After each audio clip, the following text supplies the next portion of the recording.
Bismillahirrahmanirrahim. Assalamualaikum warahmatullahi wabarakatuh. Alhamdulillahirabbil alamin. Wassalatu wassalamu ala asrofil anbiya wal mursalin wa ala alihi wa sahbihi ajma'in, amma ba'd. Allahumma aslih umat Muhammadin sallallahu alaihi wasallam wa farij an ummati Muhammadin sallallahu alaihi wasallam warham umat Muhammadin sallallahu alaihi wasallam wansur wahfaz wa ayyidin nahdatil wadaw fil alamin bihaqqi Muhammadin sallallahu alaihi wasallam. Pertama-tama marilah kita panjatkan puji syukur kita kehadirat Allah Subhanahu wa taala yang telah memberikan saya nikmat sehat sehingga saya dapat melakukan tugas pada kali ini. Kedua kalinya tak lupa pula kita haturkan salawat serta salam atas junjungan Nabi besar kita Nabi Muhammad sallallahu alaihi wasallam yang telah membimbing kita dari zaman jahiliyah hingga zaman Islamiyah. Pada kesempatan kali ini saya akan mempresentasikan atau menjelaskan tentang metode tafsir maudhu'i, di mana rumusan masalahnya adalah: pertama, bagaimana pengertian dan sejarah perkembangan tafsir maudhu'i. Kedua, bagaimanakah karakteristik dan operasional tafsir maudhu'i dan apa kelebihan, kekurangan, dan kedudukan tafsir maudhu'i. Yang pertama, kita harus mengetahui apa itu pengertian dari tafsir maudhu'i dan sejarah perkembangan tafsir maudhu'i tersebut. Tafsir maudhu'i merupakan sebuah metode tafsir yang dicetuskan oleh para ulama untuk memahami makna-makna dalam Al-Quran.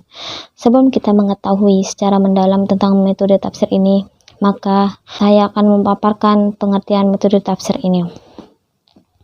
Secara bahasa, kata maudhu' itu berasal dari kata maudhu' yang merupakan isim maf'ul dari kata wadu', yang artinya masalah atau pokok pembicaraan yang berkaitan dengan aspek-aspek kehidupan manusia yang dijabarkan oleh ayat-ayat Al-Quran.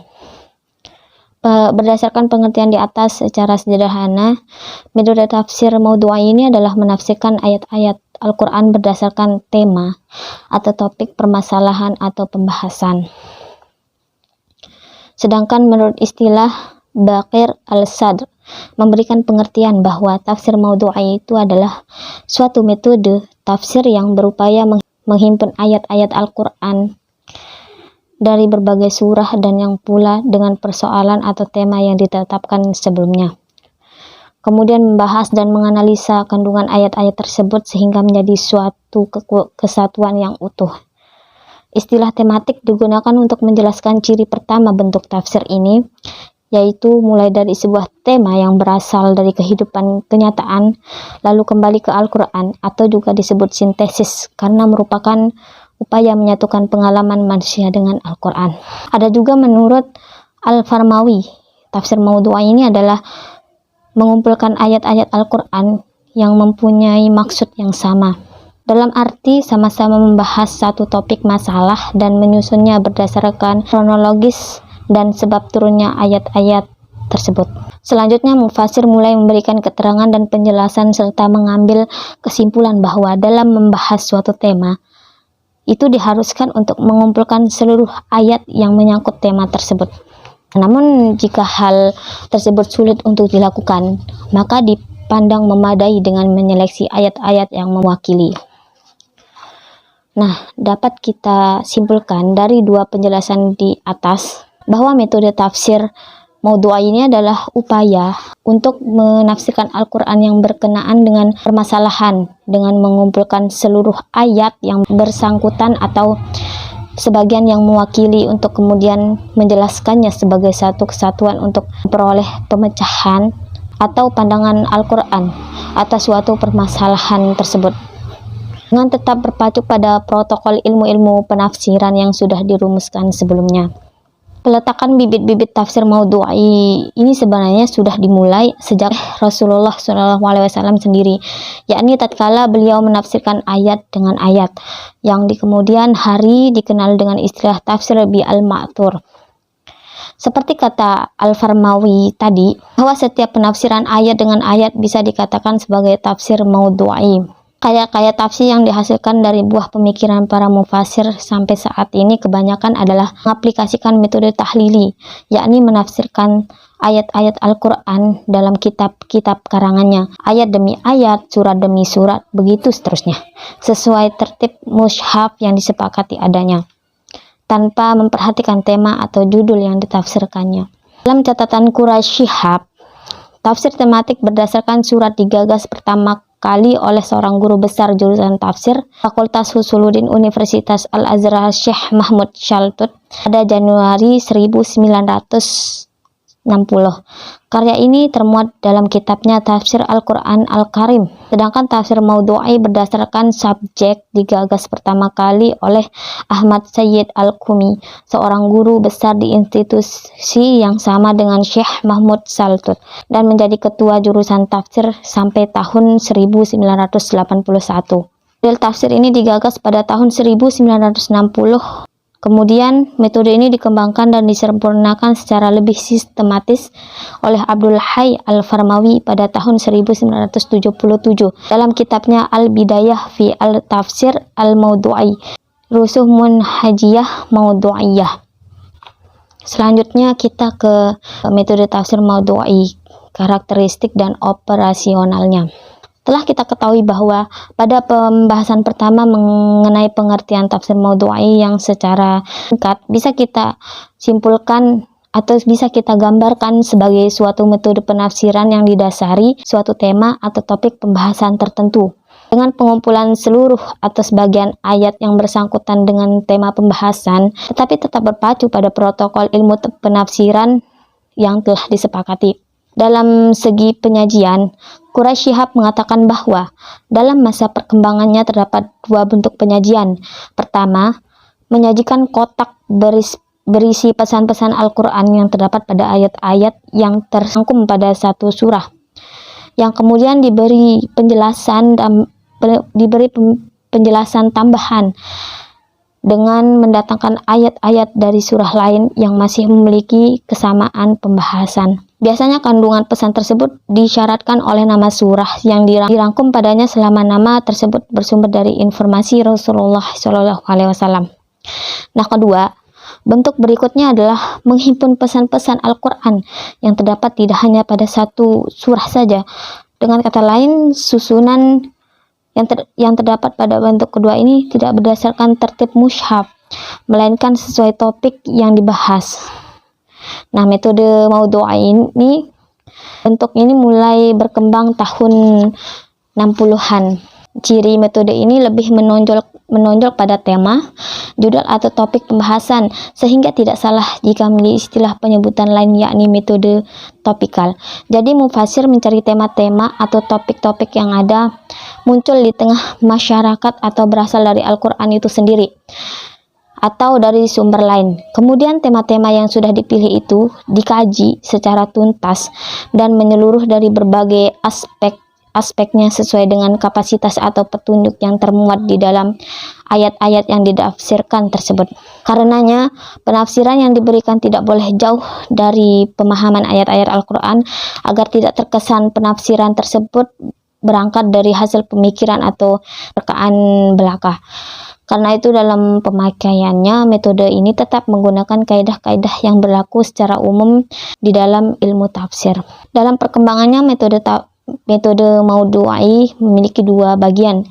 Pertama, mengkaji sebuah surat dengan kajian universal atau tidak parsial, yang di dalamnya dikemukakan misi awalnya, lalu misi utamanya, serta kaitan antara satu bagian surah dan bagian lain, sehingga wajah surah itu mirip seperti bentuk yang sempurna dan saling melengkapi. Contohnya di Quran An-Nisa ayat 1-3. Artinya, wahai manusia, bertakwalah kepada Tuhanmu yang telah menciptakanmu dari diri yang satu, dan Dia menciptakan darinya pasangannya. Dari keduanya Allah memperkembangbiakan laki-laki dan perempuan yang banyak. Bertakwalah kepada Allah yang dengan namanya kamu saling meminta dan hubungan kekeluargaan. Sesungguhnya Allah selalu menjaga dan mengawasimu. Berikanlah kepada anak-anak yatim harta mereka. Janganlah kamu menukar yang baik dengan yang buruk, dan janganlah kamu makan harta mereka bersama hartamu. Sesungguhnya tindakan menukar dan memakan itu adalah dosa yang besar. Jika kamu khawatir tidak akan mampu berlaku adil terhadap perempuan yatim, nikahilah perempuan yang kamu senangi, 2, 3, atau 4. Akan tetapi, jika kamu khawatir tidak akan mampu berlaku adil, nikahilah seorang saja atau hamba sahaya perempuan yang kamu miliki. Yang demikian itu lebih dekat untuk tidak berbuat zalim.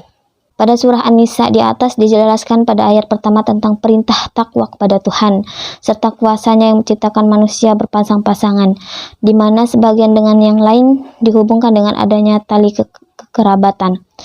Disusul ayat kedua yang menjelaskan tentang anak yatim yang memang menjadi sebab turunnya ayat ini, sekaligus sebagai penghubung antara ayat pertama dan ketiga yang membahas tentang adab perjodohan. Yang kedua, menyeleksi atau lalu menghimpun ayat-ayat Al-Quran yang berbicara tentang tema yang sama, kemudian ditafsirkan dengan metode maudhu'i.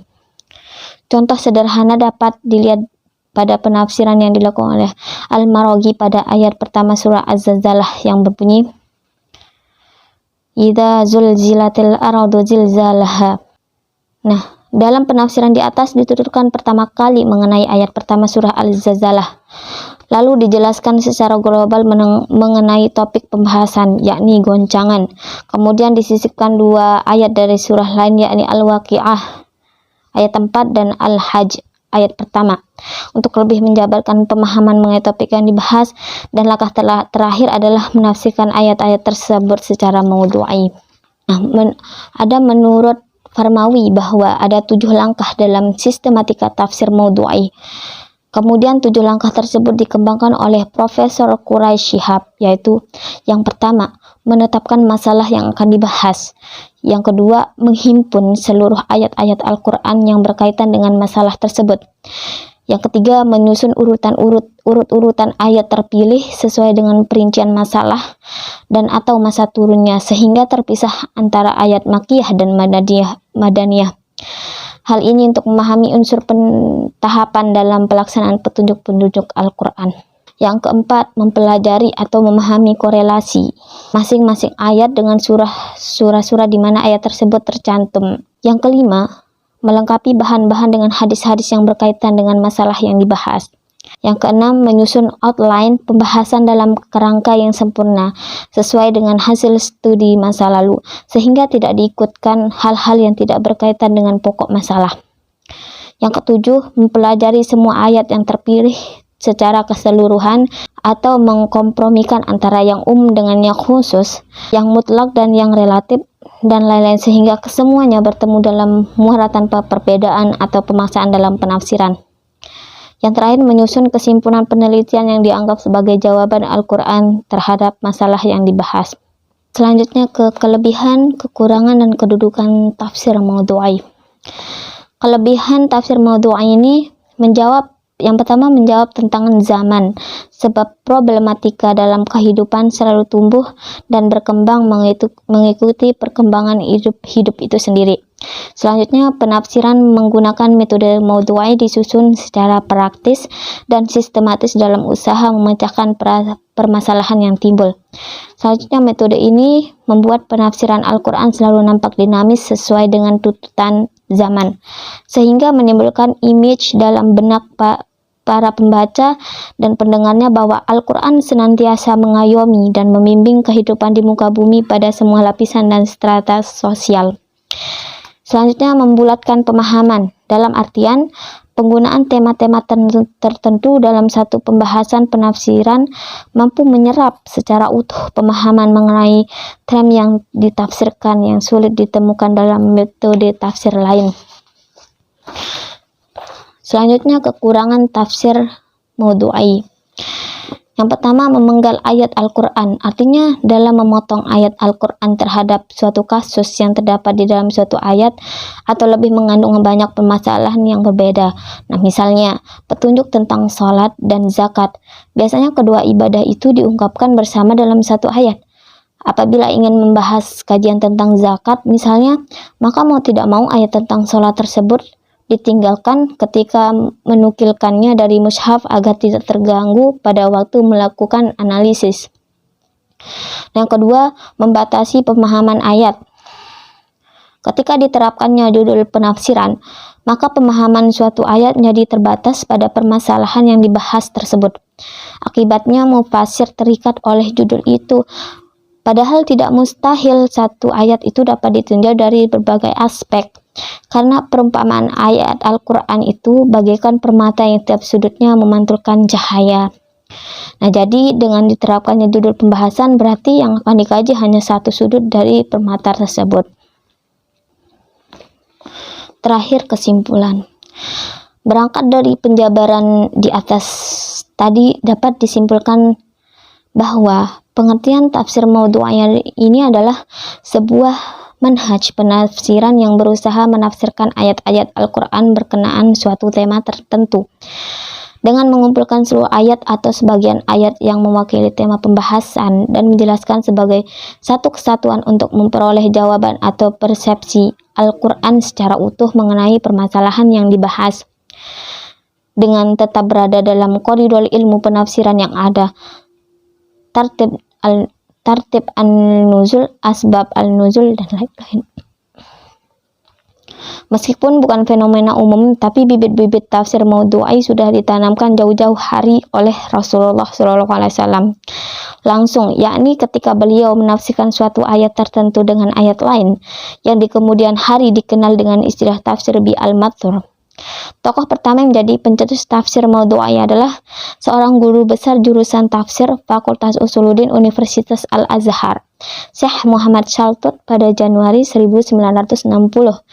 Karya ini termuat dalam kitabnya Tafsir Al-Quran Al-Karim, dan pada abad kontemporer 20 ini tafsir maudhu'i mengalami perkembangan pesat baik secara metodologi maupun sistematikanya.